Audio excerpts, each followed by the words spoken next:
Well, hello, everyone, and welcome to Doing Business in Bentonville. My name is Andy Wilson, and I'm the Executive Director, and I am so glad to have you back. Thank you so much for all of our viewers, listeners.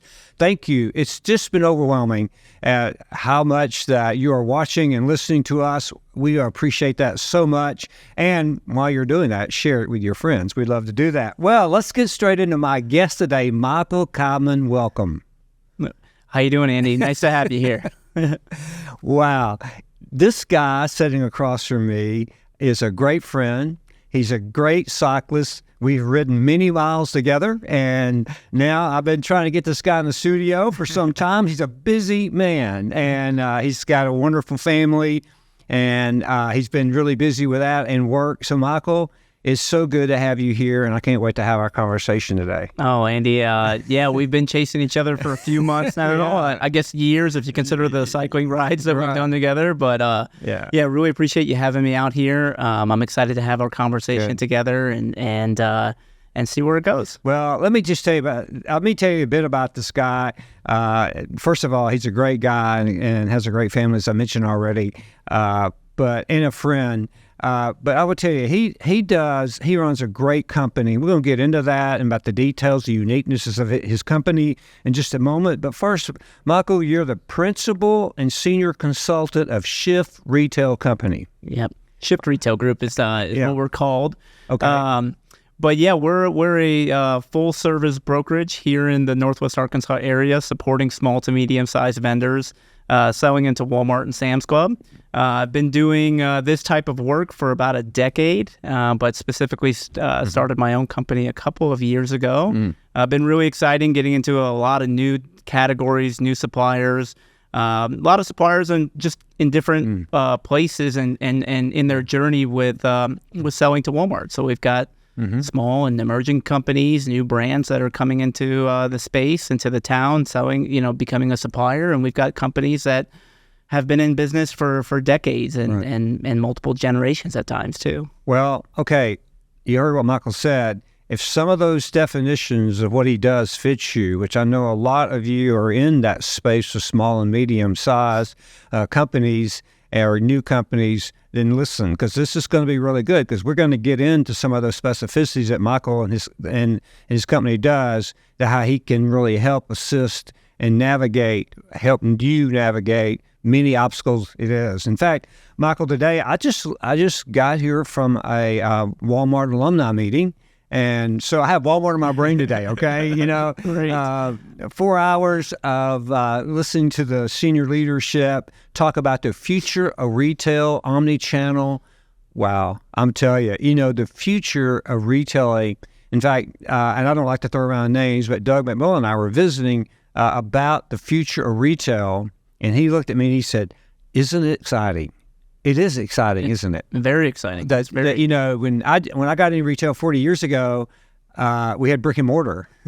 Now, our store is in our pocket, our phone, Sure. And so, well, Michael, let's get into the details about your company. And the other thing I should mention, too, that you're adjunct professor at University of Arkansas. I am. I'm a Razorback now. Full time. Man. Yeah. So that's from St. Louis to here, right? Something like that. Yeah. I officially transitioned from, I did my undergraduate at Missouri, so University of Missouri. So I was a Tiger for several years there, had a good run, but I'll tell you, living here in Northwest Arkansas for over a decade now. My wife's a Razorback, and we had a few conflicts in the household, and I've decided, for the better of the family, I better become a Razorback. You're a smart man, Michael. I'm just saying, that it sounds like you compromise well. Oh, yeah, that's right. Well, at least at home, that's for sure. Yeah, that's right. All right, let's talk Shift Retail Group. Sure. Okay? Because I know that your focus, your passion is around these smaller to medium-sized companies. So now, if you are leading, and our viewers, if you're leading or involved in one of these size companies, you know how difficult it is to get things done, to get information. So, Michael, tell us why you did this, okay? What's your passion around that? And then let's just talk about your services and what you do and how you do your business, okay? Sure. All right. Yeah. So I just happened to fall into this type of role about a decade ago with another organization, and immediately fell in love with it. So I moved here from St. Louis, Missouri, like you mentioned. I was working with a very large supplier at the time, had a great opportunity, great learning experience. And then I just, like I mentioned, fell into this opportunity with the smaller to medium-sized companies. And yeah, I just started playing in a lot of different categories, a lot of different line reviews, different items, performances, working in a lot of different replenishment settings and learning the supply chain, not only in dry grocery and perishable products and the RDCs, .com fulfillment centers. I mean, so much has changed in the last decade. And so working with these small suppliers really just got me excited and passionate about what I was doing. And so couple years ago, started Shift Retail Group. The name comes from what was happening a couple of years ago. The world was changing. And so, and obviously Walmart's been changing the last 6 or 7 years. And so the dynamic, the culture of what I'm trying to create is just to always be on your toes, always be adjusting, always be learning from the dynamics of what's happening with the consumer, with the dynamics of the industry and the environment. And there's a lot changing. There's a lot that's happened. I'm sure you can talk to it since you were at Walmart to where we are at today. Walmart's becoming more complex, and it's becoming it's a lot more challenging for those small to medium-sized suppliers. Before, we had a few people on a buying team, and now you've got private label teams. You've got an expanded sourcing team. The sourcing team's expanding to different parts of the world now, right? You've got quality teams that you got to work with, .com teams, right? Site managers, item 360s, and the new data that's going to be launching here at the beginning of next year. So it's the ecosystem of Walmart's very complex, and so the helping these small to medium-sized suppliers is really what we're focused on. So our viewers, let's say they're leaning in. Let's say, okay, you're right. That's me. Sure. So how do you begin your relationship, your partnership? How do you begin that with a supplier? How's that work? Yeah. So first step is just to set up a call. Set up a call. Send us your items. Send some samples. Let's talk about your company. Let's talk about where you're doing business. Let's talk about your distribution in the marketplace. Let's see where you have a space on the shelf, right? Or maybe it's just .com initially, right? There's a lot of different places that you can play with Walmart these days. So the first is just going along that journey together to identify what makes sense for your company, if it makes sense. And then we just we start working together and start collaborating. And if it makes sense for you to put somebody on the ground like myself or my team, then we start talking through the ins and outs of what that would look like. So step one, so the initial call, and for our viewers and listeners, we will make sure that you will have Michael's company, his contact, the company's information. We'll share that with you on our webpage. And in fact, I have Michael. He'll talk about that towards the end. But we'll still share all that to the link to his company, so you can get directly to who you need to there. So, Michael, when these companies come to you, and sort of describe your average customer that comes to you, and what is the top 2 or 3 big issues from the beginning that you've got to walk through, and how do you do that? Yeah, I'd say it really just depends on where they are in their supplier or their journey relationship with Walmart, right? And I mean, sometimes these companies, they're a new company. They don't even know where to start. They don't even know where to begin. Who's the buyer? When do they review these categories? That's kind of the initial conversation that we start with there. Though, at least for the new and emerging companies. But then there's also those companies that have been doing business for quite some time. They're performing. Maybe they want to take the next step and have somebody on the ground that can help them with their data analytics, help them with their replenishment. Maybe they're having issues with claims or deductions, and they need some help on the back end with accounting work. Maybe it's a company that's been in business for 7 or 8 years now, but the challenges are they've lost a few items. They want to turn it around. They're not sure why they're losing their store counts or losing or just not performing. And so that's where I can come and help jump in and tell them, listen, you were too far, maybe you were too far expanded. Maybe you didn't have your best items in the stores, right? Right. Maybe you don't need to be in 2,000 stores, but we have 800 that are really good for you, that make sense for your brand, that are efficient for your business, where it can be profitable. Because I've had suppliers that come to me from the West Coast and they're shipping all the way to the East Coast, and that's not where their customers are. Right. So that's really diving into those data, the analytics, the insights. That's what can be really helpful for not only the supplier to help them understand where should they be selling at Walmart, but also selling that story to the buyer and helping them understand that this is an item that's an important item. There is customers here, consumers that are looking for this product, and that's where I can help. You sound like a lifeline. To many of these suppliers that are there, because you mentioned it. The ecosystem of Walmart is very complex. It's going to get more complex today. Sure. So if you're a new supplier, then Michael can help you from the beginning and help you work all the way through the process. Hopefully, getting on the shelf or .com and getting your products viewed, seen, selected, priced, and then you help them through the ecosystem around supply chain, shipping, all of that. Yes. Wow, that's huge. One of the things today that we talked about at Walmart, that we talked greatly about, was supply chain logistics and how critical that is, and even more so today, getting the products through, and then the analytics of tracking all of that data. And so you work with them through all the analytical part too, I'm assuming. Yeah, absolutely. I mean, sometimes my background initially was in supply chain and replenishment. That's what actually initially moved me down to Northwest Arkansas. Okay. I wasn't on the sales or category management front. Yeah. So I was able to kind of understand the internal processes and the ERP systems and what it took to get a purchase order and run it through the system, put it into the warehouse, get it on the truck, and get it delivered. And that's where I could say I cut my teeth from an operations standpoint. And that really helped me as I transitioned into a sales capacity and category management, you could say, an insights capacity. Because, it's one thing to sell a product, into a buyer or into a category, but it's another thing to get it actually on the shelf. Yeah. And if it's not on the shelf, we're not going to sell it. Right. The consumer's not going to find it.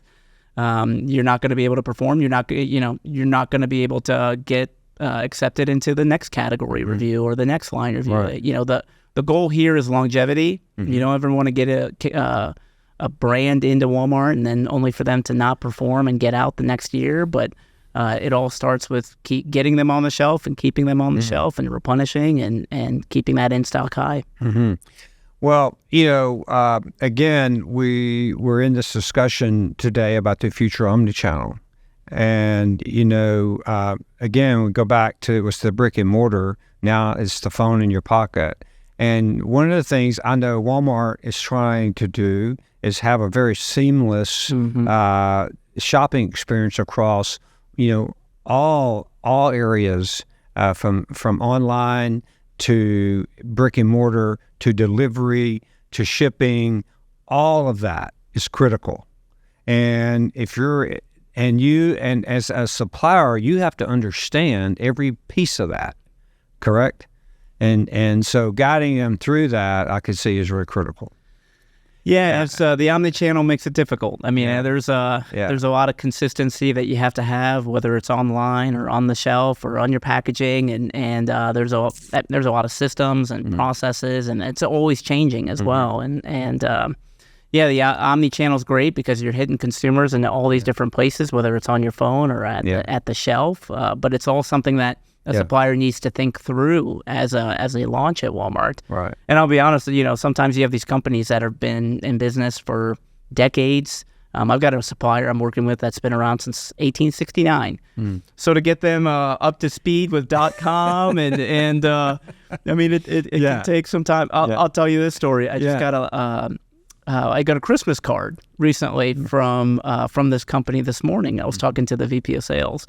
and it was a handwritten Christmas card. It was a hand carved out, cut out Christmas card. Okay, and what he told me, I talked to the VP of sales, and he said that this is the fourth generation, the 72-year-old mother that's part of the family that owns the company, cuts them out every single year and sends a handwritten note to all the sales reps thanking them for what they do. So, all that to the omnichannel, it's a very different world these days, and always changing. Yeah, it is. Okay, now Walmart has something called Open Call. Yeah. It's annual event. It's a huge event, and it's a huge event here in Northwest Arkansas and around the world, no question. So now, why don't you share, especially if you're with us and you've never participated in Open Call or you're interested in Open Call, why don't you talk about Open Call for a moment, and then how you and your company guides that individual through that process. Yeah, Open Call is a really exciting event that they have every single year. I think we're on the, I want to say it's this one event in October was the 10th year That's anniversary. Right. It's hit that. In fact, I had someone in, and she's an author, editor, and she came in, and she wrote an article about 10 years. Wow.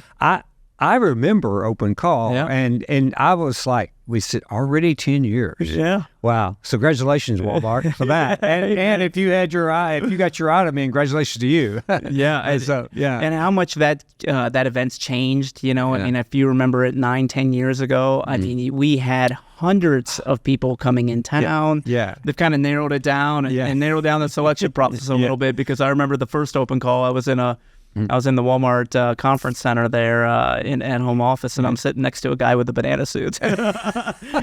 He was selling something. I don't know if he ended up getting on the shelf, but I'll tell you, I was checking in on one of the first Open Calls, and checking in right next to me was none other than Bo Jackson at the time, and he was pitching a product as well. So I think he's got a few products in at Walmart, if I remember right. Way to go, Bo. Yeah, way to go, Bo. That's great.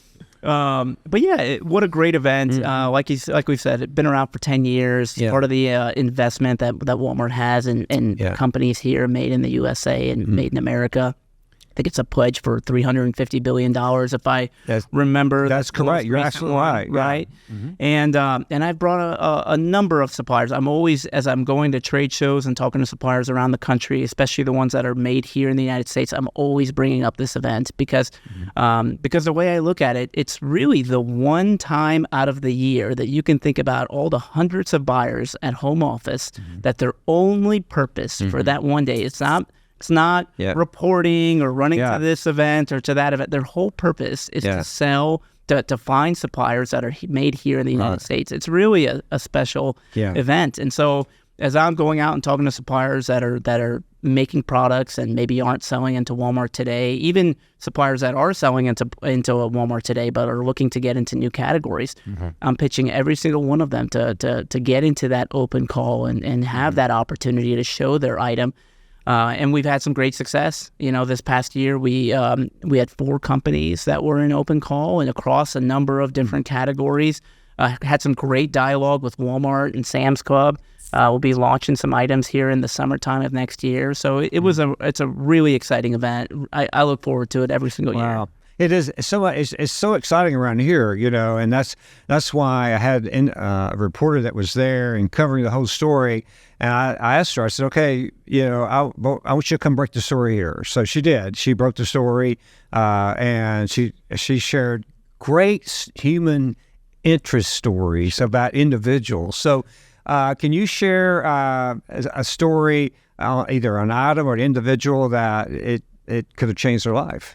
Yeah, I mean, I'll tell you a story that I think is one that I remember really well, that I thought was pretty impactful.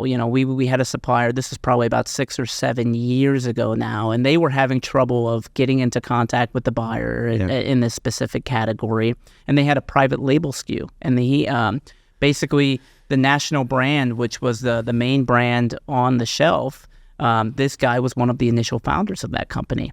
And about 5 years had passed. The company was acquired. He moved on to start his own organization. Well, the formulations, the information, he knew how to recreate that product and do it in a private label SKU. So he could put it in an equate item. And so essentially we were having trouble trying to get in contact with the buyer. Ultimately, we got him into open call. We got right in front of the buyer. We brought the national brand. We brought the private label that was currently on the shelf, and we brought a sample of his product, and we did a side-by-side comparison. And at the time, the buyer opens up the products. He's looking at them. He's trying them. And he notices a clear difference between the product that the vendor is showing, that this guy at Open Call is showing, and the one that he has in private label currently on the shelf. It's not an apples to apples national brand equivalent product.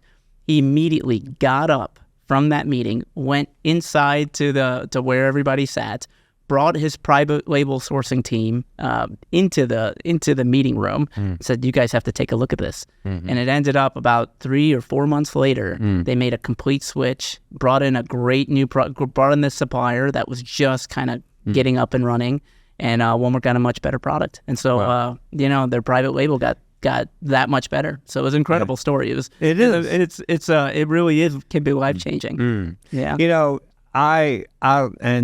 And I know when Kim was here talking about her story, she shared several human interest stories like that, that people she met and interviewed. And, it's so exciting to see that, because that individual worked hard. Yeah. It took time. It took a lot. And probably couldn't even get someone to return the call probably, or no a lot of times. But you know what? You got to persevere through it. But one of the things that I think is phenomenal I really want our viewers to hear and know is that you are a great trusted resource for that. And because I know you and I trust you, and I know that if you get involved in it, you're going to do everything you can to help that individual or that company. Yeah. And Michael, I love that about you, and I know that that's your passion. Is that because we've had conversations in the past, and I can tell. So that's a wonderful story. So Open Call, you need to get in touch with this guy. I'm just saying. So here we go.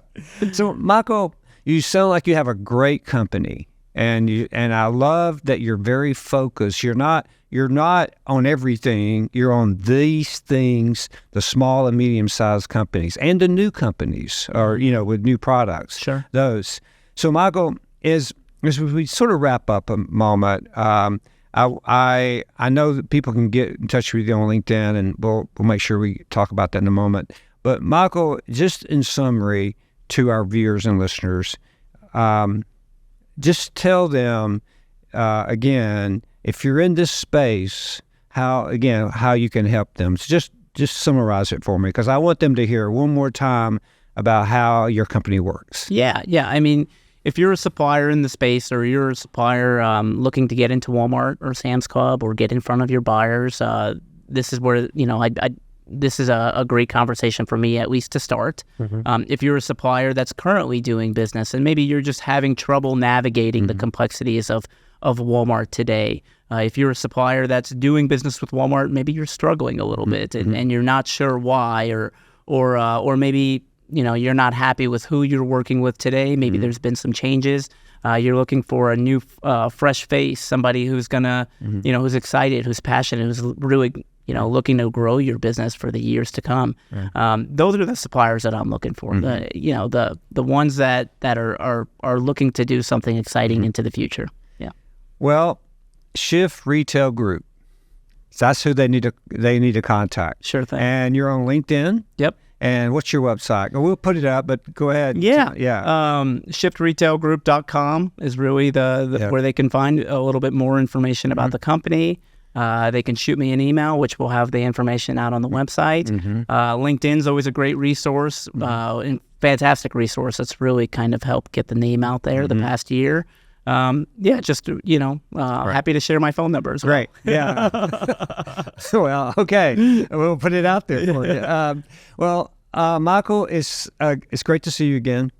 It's been a pleasure catching up, talking about business. We usually, when we're together, we're riding our bikes or something, and we talk a little business, but usually it's about the bike riding. Yeah. So, but again, best to you and your family. And I hope your business just continues to grow. And I know that the kind of person you are, you're gonna work really, really hard and diligent for your customers. So it's so great to have you here today. Thanks so much, Andy. I really appreciate this platform. Appreciate you having me on here. I think it's an incredible tool to get people like myself that are building their organizations, building their companies, get some visibility out there. And thanks again for having me. Great. You're welcome. Okay, everyone. Wow. Great conversation today. Just a great day today.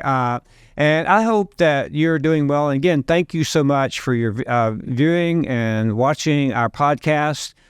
Just as a reminder, we're on Apple, Spotify, YouTube, LinkedIn, and you can also go to our website. It's doing business in Bentonville, so it's dbbnwa.com. Yeah, you heard me. It's dbbnwa.com, and you can check us out there. That's where the articles will be posted. That's where our podcast will be posted, plus all the other streaming channels that I've already talked about. So thank you so much. We really appreciate your viewership. And Michael, thank you again so much for being here today. It's good to see you, Andy. Okay, thank you. Goodbye, everyone.